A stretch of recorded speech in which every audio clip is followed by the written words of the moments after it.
7 தொகுதிக்கும் நான் பொறுப்பு என சொன்னதை சாதிப்பாரா சி.வி. சண்முகம்?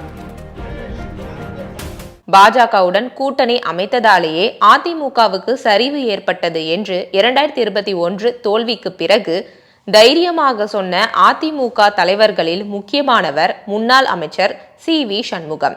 இப்போதும் அதே கூட்டணி தொடர்கிறது. இருந்தாலும் விழுப்புரம் மாவட்டத்தின் 7 தொகுதிகளிலும் அதிமுகவின் வெற்றிக்கு நான் கேரண்டி என தலைமைக்கு அவர் உத்தரவாதம் கொடுத்திருப்பதாக சொல்கிறார்கள். விழுப்புரம் மாவட்டத்தில் உள்ள 7 தொகுதிகளில் திண்டிவனம், வானூர் தொகுதிகளில் அதிமுகவும், மயிலம் தொகுதியில் அதிமுக கூட்டணியில் இருந்த ஒன்றுபட்ட பாமகவும் கடந்த முறை வெற்றி பெற்றன.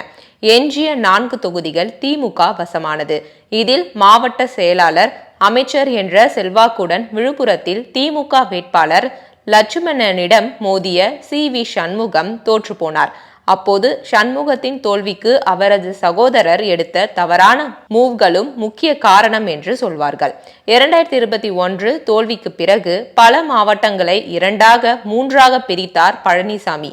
2 தொகுதிகளுக்கு ஒரு மாவட்ட செயலாளர் வீதம் கூட அமர்த்தப்பட்டார்கள். ஆனால் ஒரு சில முன்னாள் அமைச்சர்கள் தங்கள் மாவட்டத்தை பிரிக்க விடவில்லை. அதிலும் முக்கியமானவர் சி.வி. சண்முகம். உங்களுக்கு தேவை 7 தொகுதிகளையும் அதிமுக வென்றெடுக்க வேண்டும் என்பதுதானே, அதற்கு நான் பொறுப்பு என்று சொல்லி தனது மாவட்டத்தை துண்டு போட விடாமல் பார்த்து கொண்டார் அதிமுகவின் வடக்கு மண்டல தளபதி என வர்ணிக்கப்படும் சி.வி. சண்முகம். சொன்னபடி மாவட்டத்தின் 7 தொகுதிகளிலும் அதிமுக மற்றும் அதன் கூட்டணி கட்சிகளை வெற்றி பெற வைக்க வேண்டிய கட்டாயம் சண்முகத்துக்கு இப்போது ஏற்பட்டுள்ளது. ஆனால் கள நிலவரம் அவர் நினைப்பதை சாதித்து கொடுக்குமா என்று தெரியவில்லை. ஏனென்றால் இப்போதைய நிலவரப்படி வானூர் தொகுதி மட்டுமே அதிமுகவுக்கு சாதகமாக இருப்பதாக சொல்கிறார்கள். மற்ற 6 தொகுதிகளிலும் திமுகவின் கையே ஓங்கி நிற்கிறது. போதாக்குறைக்கு உள்ளடி வேலைக்கும் அதிமுகவில் ஆட்கள் தயாராய் இருக்கிறார்கள். கடந்த முறை கரை சேர முடியாமல் போனதால் இம்முறை விழுப்புரத்தை விட்டுவிட்டு மயிலம் தொகுதியில் சண்முகம் போட்டியிட போவதாக சொல்கிறார்கள்.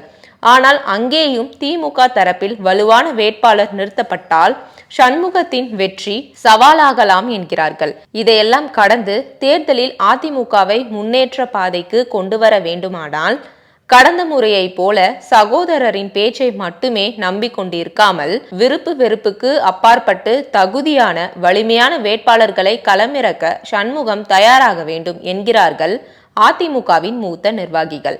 தானும் வென்று மற்றவர்களையும் ஜெயிக்க வைத்து சி.வி. சண்முகம் அதிமுக தலைமைக்கு கொடுத்த வாக்கை காப்பாற்றுகிறாரா என்பதை பொறுத்திருந்து பார்க்கலாம்.